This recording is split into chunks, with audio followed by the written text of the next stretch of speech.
Peggy 12.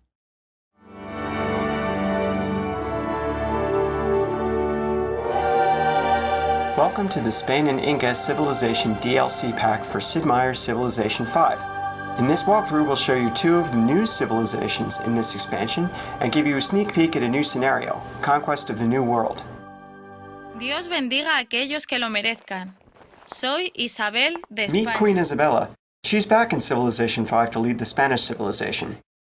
Each civilization in Sid Meier's Civilization 5 has a unique ability, and Spain's power is called 7 Cities of Gold.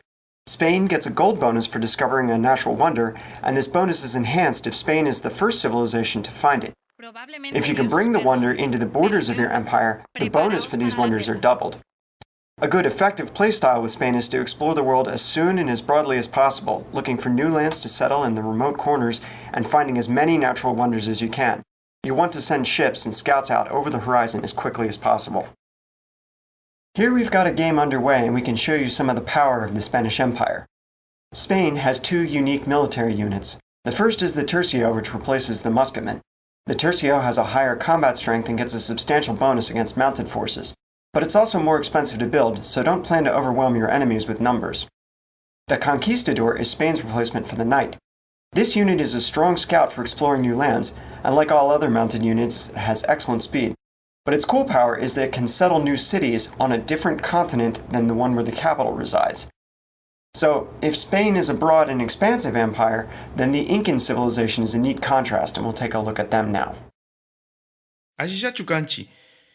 Here's mighty Pachacuti, the Earthshaker. The Incans are a civilization that excels at creating impenetrable mountain enclaves. The Great Andean Road ability lets their units ignore terrain costs when moving into any tile with a hill. Also, they don't pay any maintenance costs for improvements in hills, and their tile improvements elsewhere only cost half as much. Terrain that would stop other units or slow a city's growth to a crawl is nothing to the Inca. This is the kind of map where the Inca excel, one with lots of hills and mountains where a player can tuck up and use his unique units and unique tile improvement to his best ability. The Incan unique unit is the Slinger, and this replaces the ancient era Archer. A strong early game ranged unit with fast movement on hills can be quite a headache for anyone who tries to take your cities without your permission, but you have to be careful. The Slinger is even more fragile in melee than a normal Archer. If enemies do close with it, it does have a promotion that gives it a chance to escape before the melee attack can occur, so you can run away and fight another day. The Incans also get a unique tile improvement, the Terrace Farm. A terrace farm yields a food just like a regular farm, but it also gets extra food from each nearby mountain tile. This means your farms built near mountains can be almost as productive as farms built on the most fertile river valley tiles in the game. Your cities will grow faster than any other civilizations would be able to in this kind of terrain. And if you tuck up a terrace farm surrounded by mountains, it can produce a really huge amount of food. And it looks very cool too. So you can see that between the mountains that protect us and give us food, and our Slinger unit to defend our borders, we're ready to build the Incan civilization as a citadel, from where we can pursue our victory without being bothered by the rest of the world.